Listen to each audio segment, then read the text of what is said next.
Hello all, welcome to my channel. ఈరోజు మన recipe చూశారు కదా, దొండకాయ వేపుడండి. దీన్ని రకరకాల పద్ధతుల్లో చేస్తాము. నేను ఈరోజు మీకు వీడియోలో నా స్టైల్లో ఒక టైప్ ఆఫ్ మెథడ్ చూపిస్తాను.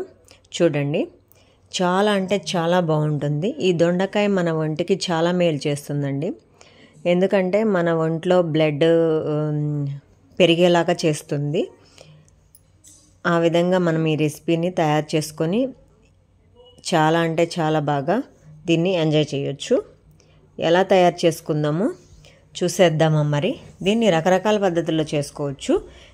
మనము ఈరోజు వీడియోలో ఒక టైప్ ఆఫ్ పద్ధతి మనము ఈరోజు చూద్దాము, ఎలా తయారు చేసుకుందాము. ఓకే, చూసేద్దామా మరి ఎలా తయారు చేసుకుందాము. ముందుగా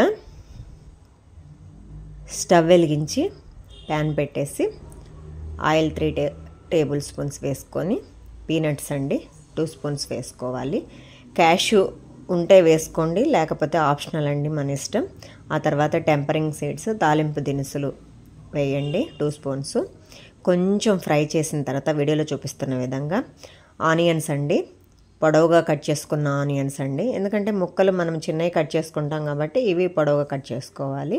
ఆ తర్వాత కరివేపాకు ఒక 2 స్పూన్స్ వేసి వీడియోలో చూపిస్తున్న విధంగా కొంచెం ఫ్రై చేసుకోవాలండి. ఈ విధంగా ఫ్రై చేసుకున్న తర్వాత అవన్నీ ఫ్రై అవుతాయి కదా, ఒకసారి మొత్తం మిక్స్ చేసేసి, మొత్తం ఉల్లిపాయలు మొత్తం మిశ్రమం మిక్స్ చేసేసి, మనము ముందుగా కట్ చేసుకున్న దొండకాయ ముక్కలండి ఈ విధంగా కట్ చేసుకొని వేసుకోవాలి. స్లైసెస్ ఈ విధంగా అయినా కట్ చేసుకోవచ్చు, పొడవుగా కట్ చేసుకోవచ్చు. ఇంకా మన ఇష్టం, మన స్టైల్లో మనం ఎలా కావాలంటే అలా కట్ చేసుకోవచ్చు. నేను ఈరోజు ఈ విధంగా కట్ చేసుకున్నాను. ఈ ముక్కలన్నీ తాలింపుకి పట్టేటట్లు ఒకసారి మొత్తం మిక్స్ చేయండి.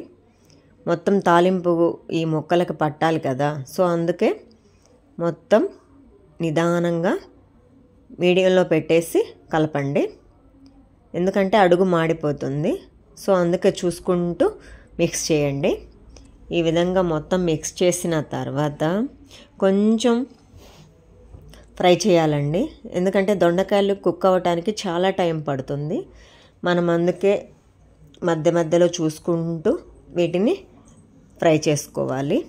ఎందుకంటే మనం దీంట్లో వాటర్ యాడ్ చేయము, సో అందుకే కొంచెం టైం పడుతుంది.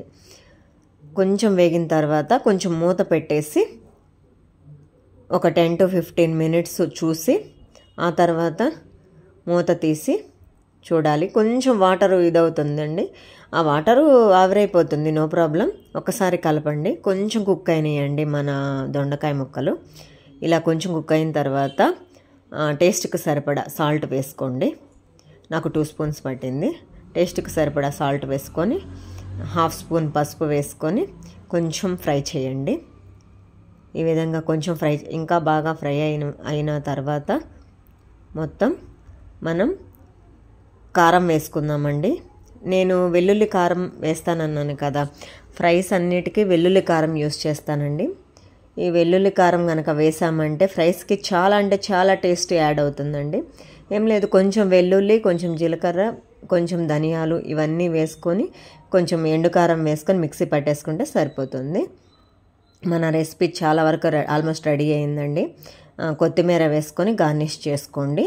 గార్నిష్ చేసుకుంటే మన దొండకాయ వేపుడు రెడీ అండి.